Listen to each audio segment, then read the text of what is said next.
94% మాకు మొన్న ఓట్లేసి గెలిపించారు. అటు మొత్తం గెలిచిందే 94%, ఓట్లు 57% వేశారు.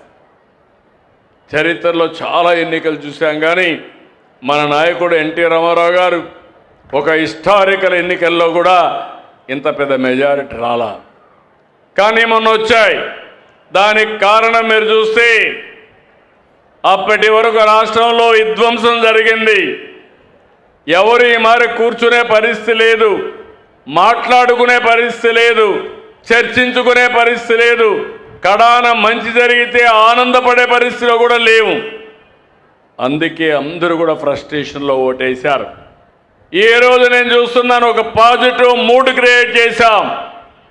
ఈరోజు మీ అందరికి హామీ ఇచ్చేది, మీరు నాకు సహకరించాల్సింది. నేను ప్రభుత్వాన్ని ముందుకు తీసుకుపోగలుగుతున్నాం. సంక్షేమం, అభివృద్ధి, సుపరిపాలన, ఈ మూడుతో ముందుకు పోతున్నాం. మొన్న ఎన్నికల్లో చాలా వరకు చెత్తంతా క్లీన్ చేశారు. మామూలు చెత్త కాదు, ఆ నోర్లు ఏమి నోర్లో నాకు అర్థం కాలేదు, కానీ ఆ నోర్లన్నీ ఫెనాయిలే శుభ్రంగా క్లీన్ చేశారు మీరు. ఇప్పుడు మిమ్మల్ని అడుగుతున్న, ఇంకా అక్కడక్కడ కొంత చెత్త వాసనలు ఉన్నాయి. ఇంకా రాజకీయాల్లో క్రిమినల్స్ వాళ్ళు మారరు, జీవితంలో మారరు.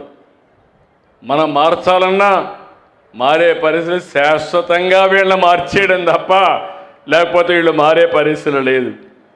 కుట్రలు, కుతంత్రాలు, ఇంకో పక్క సోషల్ మీడియాలో ఆడబిడ్డల పైన పోస్టింగ్స్ పెట్టి, మొన్న సాక్షాత్తు డిప్యూటీ సీఎం కుటుంబం పైన పెడితే అడిగితే ఇది మా స్వేచ్ఛ, మా ఇష్టం అనే పరిస్థితికి వచ్చారు.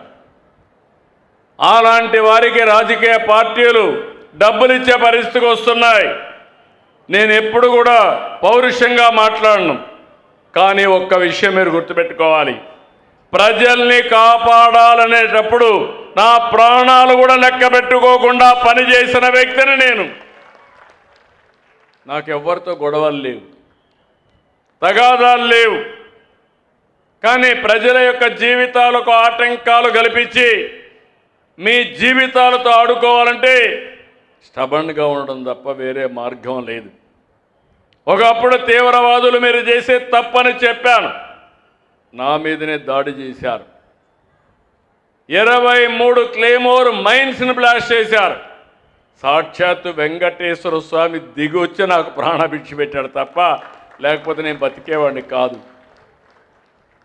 ఇంకో పక్క మత విద్వేషాలు రెచ్చగొట్టే వాళ్ళపైన రాజీ లేని పోరాటం చేశాను. చిన్న పెద్ద రౌడీలుంటే, వీధి రౌడీలుంటే వాళ్ళ గుండెల్లో రైళ్లు పరిగెత్తిచ్చా. వేరే రాష్ట్రాలకు పారిపోయారు, ముఠాలు అణిచివేశాం. కానీ ఇప్పుడు వచ్చింది నాకు పెద్ద సమస్య, ఈ గొడ్డలి పార్టీ మామూలుగా అది. ఈ పార్టీని చూస్తే నిన్న ఒక ఉదాహరణ, ఇలాంటి ప్రతిరోజు జరుగుతూనే ఉన్నాయి. ఒక అతను మాజీ మంత్రి, శ్రీకాకుళం, ఒక యాక్సిడెంట్ కొడుకు చేశాడు. ఏం చేయాలి, కొడుకు యాక్సిడెంట్ చేశాడు, ఒక ఆయన చనిపోయాడు. చాలా పేద కుటుంబం, గొర్రెల కాపరి, వెనుకబడిన వర్గాలు. చనిపోతే ఏం చేయాలి, ఆయన్ని ఆ కుటుంబాన్ని ఆదుకోవడం, హాస్పిటల్ తీసుకుపోవడం ఇవి చేయాలి.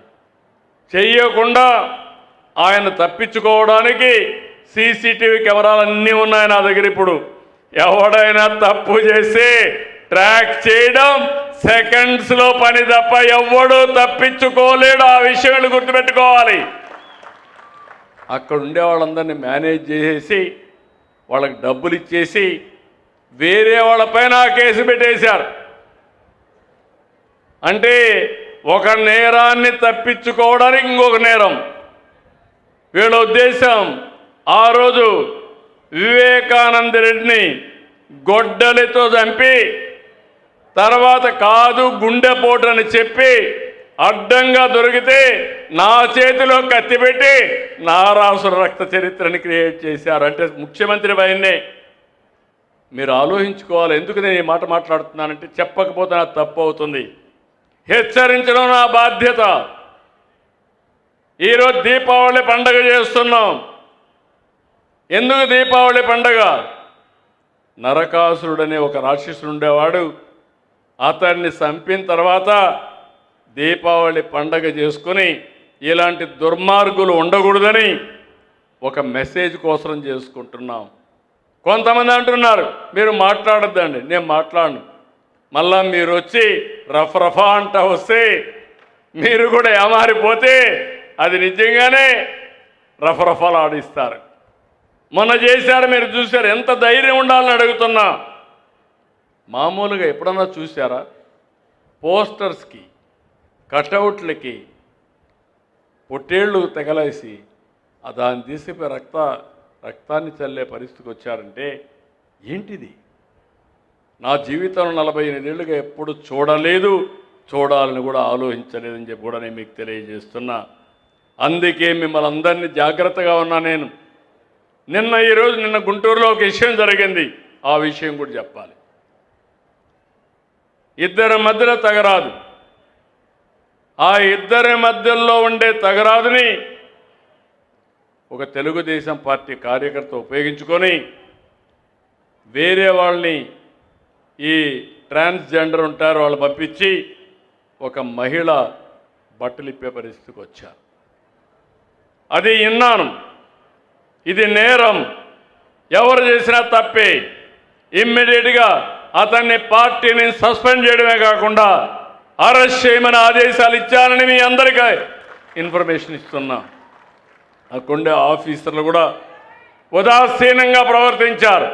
వాళ్ళు కూడా ట్రాన్స్ఫర్ చేయమన్నా. చట్టాన్ని ఏ వ్యక్తి కూడా తన చేతల్లోకి తీసుకోవడానికి వీలు లేదు. అది నావాడైనా పరవాడైనా ఎవరైనా ఒకటే. ఈ విషయాన్ని గుర్తుపెట్టుకోవాల్సిన అవసరం ఉంది.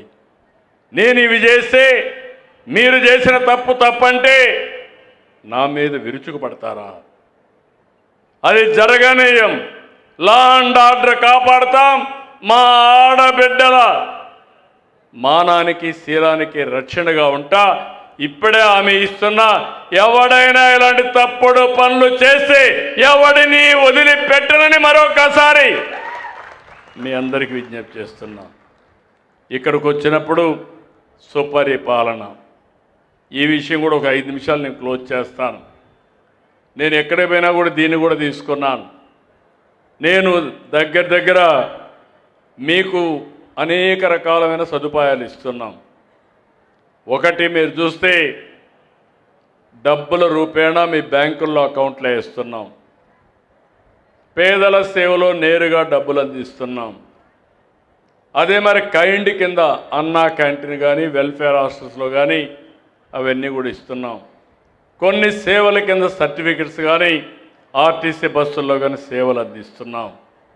ఇవన్నీ కూడా నేను అనలైజ్ చేస్తున్నాను. ఐవీఆర్ఎస్ పంపిస్తున్నాను. టెక్నాలజీ టచ్ చేస్తున్నాను. ఇంకో పక్క మీ అనుభవాల్ని, మీ మనోభావాల్ని పసిగట్టడానికి ఎప్పటికప్పుడు నేను ఒక పద్ధతి ప్రకారం చేసుకుంటూ వస్తున్నా. ఇక్కడికి వచ్చినప్పుడు మీరు గుర్తుపెట్టుకోవాల్సింది, నేను ఈ అన్ని జిల్లాల్లో కూడా చదువుతున్నాను. నాకు ఒక పక్క రాజకీయ నాయకులు, మీరు ఓట్లు వేశారు, ఎమ్మెల్యేలు ఎంపీలు గెలిపించారు, వాళ్ళు ఒక పక్క నాతో ఉంటారు మంత్రులుగా. ఇవన్నీ ఇంకో పక్క అధికార యంత్రాంగం క్షేత్రస్థాయి నుంచి రాష్ట్ర స్థాయి వరకు జిల్లా స్థాయిలో కలెక్టర్ ఆధ్వర్యంలో పనిచేస్తారు. ఈ రెండు చూస్తే ఎప్పటికప్పుడు నేను సమాచారం తెప్పించినప్పుడు నేను పబ్లిక్ సాటిస్ఫాక్షన్ తెప్పిస్తున్నా. లాస్ట్ 1 ఇయర్లో దగ్గర రాష్ట్రంలో 69.31 ఉంటే కృష్ణా డిస్ట్రిక్టు 71.58 ఉంది. 2.28% హైయెస్ట్ ఉంది. దీనికి జిల్లా కలెక్టర్ని, అడ్మినిస్ట్రేషన్ని మొట్టమొదటిసారిగా మనస్ఫూర్తిగా అభినందిస్తున్నా. గుడివాడ కాన్స్టిట్యున్సీ దానికంటే ఇంకొంచెం ముందున్నారు. 71.99% ఉన్నారు. అక్కడ ఎమ్మెల్యేని నోడల్ ఆఫీసర్ని మనస్ఫూర్తిగా అభినందిస్తున్నా. కొంచెం బెటర్ అయ్యారు, ఇంప్రూవ్ అయ్యారు. ఇప్పుడు మళ్ళీ మొన్నటి వరకు జిల్లా రాష్ట్రంలో 3వ ప్లేస్లో ఉంది. ఇప్పుడు కొద్దిగా స్లిప్ అయ్యారు, 9కి వచ్చారు.